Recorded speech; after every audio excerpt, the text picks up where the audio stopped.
ఉదయం వెళ్ళి సాయంత్రం తిరిగి వస్తుందని ఆస్తూ ఉండే నాకు దేవుడు సేవ అని నాకు చెప్పాడు మేడం. ఎందుకు ఆటోలో అంత మందిని పంపించారు, మీకు ఎంత ఇర్రెస్పాన్సిబిలిటీ మీదా మాదా అని అడుగుతున్నారండి. ఇప్పుడు ఎన్ని డబ్బులు ఇచ్చినా నా కూతుర్ని నేను బతికించలేను. పుట్టించిన దేవుడు కూడా నాకు తిరిగి అప్ప చెప్పలేడు మేడం. ఇలా ర్యాలీలు చేస్తే రోడ్ల మీద మిమ్మల్ని తిరిగి అరెస్ట్ చేసే రూల్స్ ఉన్నాయి, రెగ్యులేషన్స్ ఉన్నాయని ఆయన చెప్తున్నారండి. నా పాపకి జరిగింది వేరే పాపకి జరగకూడదని నా ఆవేదన మేడం. నమస్తే, వెల్కమ్ టు సుమన్ టీవీ. ఆడుతూ పాడుతూ చలాకీగా తిరిగే చిన్నారి అనుకోకుండా ఒక యాక్సిడెంట్ లో అయితే మృతి చెందడం జరిగింది. ఉదయాన్నే స్కూల్ కని బయలుదేరిన ఆటో గుర్తు తెలియని లారీ గుద్దేయడంతో అక్కడికక్కడే మృతి చెందింది. ఆ లారీలో ఆ ఆటోలో ఉన్న పిల్లలందరూ కూడా చిన్న చిన్న గాయాలతో బయటపడినప్పటికీ కూడా ఈ పాప అక్కడికక్కడే మృతి చెందడం జరిగింది. ప్రస్తుతం మనతో పాటు పేరెంట్స్ ఉన్నారు. ఈ ఘటన లక్ష్మీవారం ఉదయం స్కూల్కి వెళ్తున్న టైంలో జరిగింది. అయితే ఆ టైంలో లారీ గుద్దేసిన తర్వాత పారిపోవడం కూడా జరిగింది. పోలీసులు చాకచక్యంగా సీసీ కెమెరాల ఆధారంగా ఆ లారీని ట్రేస్ చేసి పట్టుకోవడం జరిగింది. కానీ వాళ్ళ పాప మరణానికి ఎటువంటి న్యాయం జరగలేదంటూ కూడా ఆవేదన వ్యక్తం చేస్తున్నారు. ప్రస్తుతం కాకినాడలోని సర్పవరం పోలీస్ స్టేషన్ వద్ద వీళ్ళు నిరసన తెలియజేస్తున్నారు. అసలు ఏం జరిగింది ఏంటి తెలుసుకునే ప్రయత్నం చేద్దాం. అమ్మ, ఏమైందమ్మా అసలు? పాప లక్షేశ్వరి మదర్ మేడం. నేను పాప రెగ్యులర్ గా ఎప్పుడు వెళ్ళగలాగే స్కూల్కి వెళ్ళింది మేడం. ఉదయం వెళ్ళి సాయంత్రం తిరిగి వస్తుందని ఆస్తూ ఉండే నాకు దేవుడు సేవ అని నాకు చెప్పాడు మేడం. తిరిగి ఆ స్కూల్ టైం కల్లా వచ్చేసరికల్లా సేవ అని నాకు చెప్పాడు. దానికోసం ఇంక నేను ఏం మాట్లాడాలి మేడం. ఇలాంటి సిచ్యువేషన్ ఏ కన్న తల్లికి కూడా రాకూడదని ఈ పోరాటం ద్వారా విలపించాలని నేను మాట్లాడుతున్నాను మేడం. అసలు ప్రతిరోజు స్కూల్కి బోల్డ్ అంతమంది వెళ్ళే రూల్స్ రెగ్యులేషన్స్ అన్నీ ఉన్న రోడ్డు మేడం. అలాంటి టైంకి నా పాపకి యాక్సిడెంట్ అయ్యింది మేడం. స్కూల్కి వెళ్ళే టైంకి అటువైపు లారీ వెళ్ళడము, ఆ లారీ అంత స్పీడ్గా వెళ్ళడం మేడం. ఇప్పుడు లారీ ఎందుకు వెళ్తుంది ఏంటి, బయటికి వెళ్తుందా లోపలికి వస్తున్నదా అవన్నీ ఏమీ తెలియదు మేడం. అందుకే పిల్లలు ఉన్నారని తెలిసి ఆ లారీ డ్రైవర్ ఎందుకు అంత ఫాస్ట్గా వెళ్ళాడు. అది ఆయన వెళ్ళడం వల్లే ఆటోకి డాష్ ఇచ్చి నా పాప అకాల మరణం చెందింది మేడం. అసలు ఏం జరిగింది ఏంటి అని అడుగుదామని నేను తెలుసుకుందామని వస్తే మీరు పేరెంట్స్గా ఎందుకు ఆటోలో అంత మందిని పంపించారు, మీకు ఎంత ఇర్రెస్పాన్సిబిలిటీ మీదా మాదా అని అడుగుతున్నారండి ఇక్కడ సిఐ గారు. మీరు ఆల్రెడీ ఆ రోజు కంప్లైంట్ ఇవ్వడం జరిగింది. ఆ లారీ డ్రైవర్ ఎవరైతే ఉన్నారో ఆ డ్రైవర్ని కూడా అదుపులోకి తీసుకున్నారు. సో ఏం చెప్తున్నారండి పోలీసులు? మీరు ఇప్పుడు లోపలికి వెళ్ళారు, వాళ్ళతో మాట్లాడడం కూడా జరిగింది. ఏం చెప్తున్నారు? అసలు దానికోసం మాకు ఏమి ఎటువంటి సమాచారం లేదు మేడం. మేము మా పాప చనిపోయిందనే బాధలో మేము ఉన్నాం మేడం. ఈ వాళ్ళకి 5 రోజులు అయ్యింది మేడం మా పాప చనిపోయి.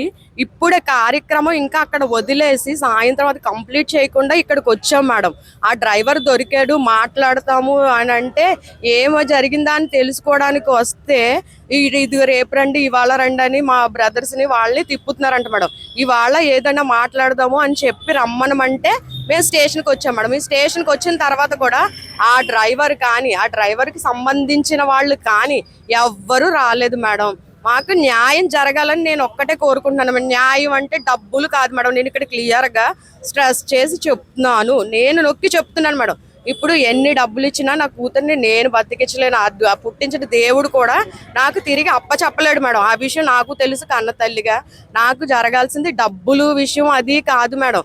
అసలు ఆ లారీ డ్రైవర్ వల్ల ఇంకొకరికి ఇలాంటివి ఏమీ జరగకుండా, ఆ సంఘటనలు ఏమీ జరగకుండా ఆర్టీఓ ఆఫీస్ నుంచి వాళ్ళు కట్టిన చర్యలు తీసుకుని డ్రైవర్లకి వాళ్ళకి గట్టిగా రూల్స్ అండ్ రెగ్యులేషన్స్ పెంచాలి అని నేను గట్టిగా డిమాండ్ చేస్తున్నాను మేడం. నా పాపకి జరిగింది వేరే పాపకి జరగకూడదని నా ఆవేదన మేడం. అది అర్థం చేసుకోవాలని ప్రతి ఒక్కరికి చెప్తున్నాను మేడం. ప్రతి ఒక్కరికి అదే చెప్తున్నాను మేడం. నేను అది ఒక్కటే చెప్తాను మేడం. మనతో పాటు ఆ పాప అమ్మమ్మ ఎవరైతే ఉన్నారో ఆమె ఉన్నారు. అమ్మ, ఎప్పుడు కూడా చలాకీగా ఆడుతూ పాటు ఉదయం స్కూల్కి వెళ్ళి సాయంత్రం హ్యాపీగా ఇంటికి వచ్చే పాప ఒక్కసారిగా అంటే ఒకరి నిర్లక్ష్యం ఒక నిండు ప్రాణాన్ని బలి తీసుకుంది. పోనీ ఏదో వయసు అయిపోయిన వాళ్ళంటే అనుకోవచ్చు. చంటి పాప, ఎంతో భవిష్యత్తు ఉన్న పాప ఒక డ్రైవర్ నిర్లక్ష్యంతో మృతి చెందడం జరిగింది. ఏం చెప్తారమ్మా? ఏం డిమాండ్ చేస్తారు? అలాగే ఎవరికి జరగకూడదమ్మా. ఆటో వాళ్ళు 10 మంది తీసుకెళ్ళారు అంటే 10 మంది తీసుకెళ్తారని మనం నమ్మకంతో వాళ్ళు ఏమంటారమ్మా మీ పిల్లల్ని 2 పిల్లలు 3 పిల్లలు తీసుకెళ్తారు, లేదంటే ఒక 5 6 తీసుకెళ్తామంటారు. నిజమే అనుకుంటాం కదమ్మా. పిల్లలు ఆయన కూడా జాగ్రత్తగా వెళ్తున్నారు, పిల్లలు కూడా జాగ్రత్తగా తీసుకొస్తున్నారు కదా.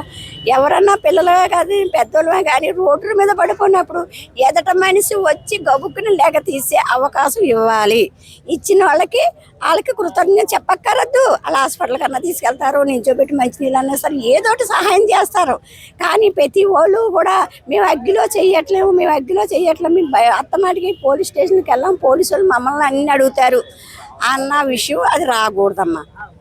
అది గవర్నమెంట్కే కాదు ఎవరిది కూడా రాకూడదు. మనిషి సహాయం మనిషి చేసుకోవాలి. మనం ఒకరు పడిపోయామంటే ఒకరు లెక్క తీసుకోవాలా, ఒకరు ఇది చేయాలి. కానీ మన మానవత్వం అన్నది ఎందుకున్నదమ్మా? ఒకరి గురించి మాట్లాడుకోకూడదు కదా. ఒకరు ఏదైనా ఆపదలో ఉన్నారంటే మనం ఎందుకు సాయం అవుతాం, తోడవుతాం, మానవత్వం పెట్టే కదా.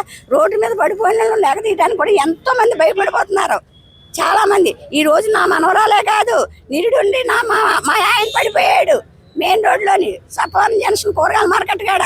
అందరూ వెళ్ళిపోయారు వదిలేసి మనిషిని అలాగ వదిలేసి వెళ్ళిపోయారు. ఇంకొక ఆవిడ చూసి వ్యాపారం చేసుకుంటే ఆవిడ చూసి ఇంటికి వచ్చి చెప్పింది.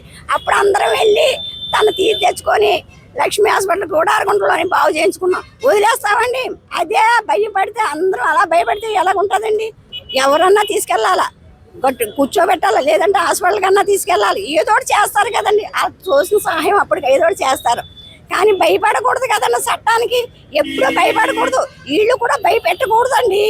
వాళ్ళు తోసినంత చేశారు, అలా తోసినంత చేశారని వీళ్ళు సహకరించాలా. అది మీరే చేశారు, మీరే తోసేశారు, మీరే వెళ్ళిపోయారంటే ఎవరు ముందుకు వస్తారండి? ఎవరు ముందుకు వస్తారు? ఎవరు రాకే కదండి. రోడ్డు మీద ఇన్ని యాక్సిడెంట్లు అయిపోయినా సరే పక్క నుంచి పోతున్నారు. ఏమంటలేదండి వాళ్ళకి భయపడకూడదని నేను చెప్తున్నానండి. మనల్ని భయపెట్టకూడదు. వాళ్ళు రోడ్డు మీద పడిపోయారేమో, హాస్పిటల్ తీసుకెళ్లారేమో, వాళ్ళకి తోసిన సహాయం చేశారేమో అనుకోవాలా. వాళ్ళు ఒకసారి అడిగి ఊరుకోవాలండి. ఎవరైతే యాక్సిడెంట్ చేసి వాళ్ళు వెళ్ళిపోతున్నారు, ఎవరన్నా మానవత్వం ఉన్న వాళ్ళు తీసుకెళ్తే వీళ్ళ మీదకి వస్తుందండి. అది రాకూడదండి. ఫైనల్ గా ఏం చెప్తారంటే, మీరు ఆల్రెడీ పోలీసులతో మాట్లాడడం జరిగింది. ఎంతో భవిష్యత్తు ఉన్న ఒక చిన్న తిరిగి రాదు అన్న చేదు నిజాన్ని మనం జీర్ణించుకోలేకపోయినా ఇటువంటి ఘటనలు మళ్ళీ పునరావృతం కాకూడదు. అదైతే చాలా చోట్ల జరిగే విషయమే. కానీ మీకు వచ్చిన లోటు అయితే ఎవరు తీర్చలేరు. మీరు ఆల్రెడీ లోపల మాట్లాడడం కూడా జరిగింది. ఫైనల్ గా ఏం చెప్తారంటే, ఏం డిమాండ్ చేస్తారు? మా పాపకి న్యాయం జరగాలని కోరుకుంటున్నాం మేడం. ఒక కన్న తల్లిగా నేను మా పాపకి న్యాయం జరగాలి, నా పాప విషయంలో జరిగింది ఇంకొక తల్లికి జరగకూడదు అని కోరుకుంటున్నాను. దానికి ఆ రూల్స్ అండ్ రెగ్యులేషన్స్ ఏం చేస్తారో ఆ ఆర్టీఓ డిపార్ట్మెంట్ వాళ్ళు పోలీసులుగా వాళ్ళ బాధ్యత ఏముందో అది వాళ్ళ పర్టికులర్గా వాళ్ళ డ్యూటీని చెయ్యాలని కోరుకుంటున్నాను మేడం. వచ్చిన తల్లిదండ్రులతో ర్యాష్ గా మాట్లాడకుండా, మీరు పేరెంట్స్ అయ్యుండి 10 మందిని 20 మందిని ఆటో ఎందుకు ఎక్కించారు, అది మీ ఇర్రెస్పాన్సిబిలిటీ అని, న్యాయం కోసం అని వస్తే మీదే తప్పు, మీదే అది మీ ఇర్రెస్పాన్సిబిలిటీగా ఉంటే దానికి మేము బాధ్యులు అని అడిగితే ఒక న్యాయమైన ఒక రక్షణ కలిగిస్తారు అనే నమ్మకంతో వచ్చిన మాతో అలా బిహేవ్ చేస్తే మేము ఎక్కడికి వెళ్ళాలి? అది మేము సామాన్య ప్రజలు అండి. వాళ్ళకి న్యాయం చేసి ఒక వృత్తిలో ఉన్నారు, మాకు సపోర్ట్ చేయాల్సిన వృత్తిలో ఉన్నారు, మాకు అండగా ఉన్నారు అని మేము వాళ్ళ దగ్గరికి వస్తే మీరే ఇర్రెస్పాన్సిబుల్ గా పిల్లల్ని ఎక్కిస్తే దానికి ఎవరు రెస్పాన్సిబిలిటీ? ఇలా ర్యాలీలు చేస్తే రోడ్ల మీద మిమ్మల్ని తిరిగి అరెస్ట్ చేసే రూల్స్ ఉన్నాయి, రెగ్యులేషన్స్ ఉన్నాయని ఆయన చెప్తున్నారండి. నాతో మినిమం కట్టేసి, అమ్మ నువ్వు తల్లివి, నీవు ఇంత బాధలో ఉన్నావు, నీకు న్యాయం జరిగేలాగా చూద్దాం ఏదో ఒకటి, నువ్వు ఇది విరమించు అని నాకు సపోర్ట్ చేయకపోగా నువ్వు ఇర్రెస్పాన్సిబిలిటీగా ఉండి అంత మందిని పంపించే ఆటోలో నువ్వెందుకు పంపించావు మీ పాపని అని ఇర్రెస్పాన్సిబిలిటీగా అడిగారండి. అదండి నేను దానికోసం అడుగుతున్నాను. చూస్తారు కదండి, లక్షవారం అంటే గురువారం ఉదయం స్కూల్ కని బయలుదేరిన ఆటోలో బయలుదేరిన 9 ఏళ్ల చిన్నారి లారీ డాష్ ఇవ్వడంతో అక్కడికక్కడే మృతి చెందింది. అయితే ఈ ఘటనకు సంబంధించి ఇప్పటికే లారీ డ్రైవర్ అదుపులోకి తీసుకున్నారు, లారీ ఓనర్ ని కూడా పిలిపించి మాట్లాడడం అయితే జరిగింది. కానీ వీళ్ళకి ఎటువంటి న్యాయం జరగలేదంటూ వాపోతున్నారు. న్యాయం అంటే మేమేం డబ్బు డిమాండ్ చేయట్లేదు, ఇటువంటి ఘటనలు పునరావృతం కాకుండా చూసుకోవాల్సిన బాధ్యత అధికారుల మీద ఉందంటూ కూడా చెబుతూ ఉన్నారు. ముఖ్యంగా వీళ్ళు పోలీస్ అధికారులతో మాట్లాడినప్పుడు ఎందుకు ఆటోలో నిర్లక్ష్యంగా అంతమంది స్టూడెంట్స్ ని పంపిస్తున్నారు, బాధ్యత మీరే ఇర్రెస్పాన్సిబుల్ గా ఉన్నారంటూ కూడా పోలీసులు తమని తిట్టడం జరిగిందంటూ కూడా వీళ్ళు వాపోతున్నారు. అయితే ఎక్కువగా సొసైటీలో కూడా ఒక అవేర్నెస్ రావాలి. ఎవరైనా యాక్సిడెంట్ అయ్యి కింద పడిపోయినప్పుడు లేపితే ఏ ప్రమాదం జరుగుతుందో, పోలీస్ స్టేషన్ కి మనం తిరగాల్సి వస్తుందేమో అన్న ఇదితో చాలా మంది ముందుకు వెళ్ళడం లేదు. ఇప్పటికే దీనికి సంబంధించి అధికారులు కూడా అవేర్నెస్ క్రియేట్ చేస్తున్నారు. ఎవరైతే యాక్సిడెంట్ ఘటనలో గాయపడిన వాళ్ళు ఉంటారో వాళ్ళని త్వరితగతిన హాస్పిటల్కి తీసుకెళ్తే రివార్డులు కూడా ఇస్తామంటూ ప్రకటిస్తున్నప్పటికీ కూడా ప్రజల్లో కూడా ఆ చైతన్యం రావట్లేదనే చెప్పుకోవాలి. ఒక నిండు ప్రాణం, ఎంతో భవిష్యత్తు ఉన్న ఒక చిన్న బాల్యం అయితే చిదిమేసిన ఘటన అయితే గనక కాకినాడలో జరిగిందనే చెప్పుకోవాలి. కేంద్రీయ విద్యాలయంలో చదువుతున్న 9 ఏళ్ల చిన్నారి అక్కడికక్కడే మృతి చెందింది. ఆటోలో తినతో పాటు ఉన్న వారందరూ కూడా స్వల్ప గాయాలతో బయటపడినప్పటికీ కూడా ఈ చిన్నారి అక్కడికక్కడే మృతి చెందడం జరిగింది. ఈ మృతికి కారకులైన వారిని కఠినంగా శిక్షించాలి, తమకు న్యాయం చేయాలంటూ కూడా వీళ్ళు ప్రస్తుతం రోడ్డు ఎక్కడం జరిగింది. మరి అధికారులు కూడా ఏ విధంగా స్పందిస్తారు, మున్ముందు ఇలాంటి ఘటనలు పునరావృతం కాకుండా ఎలాంటి చర్యలు తీసుకుంటారు వేచి చూద్దాం. కెమెరా పర్సన్ శ్రీధర్తో అనుశ్రీ, సుమన్ టీవీ, కాకినాడ.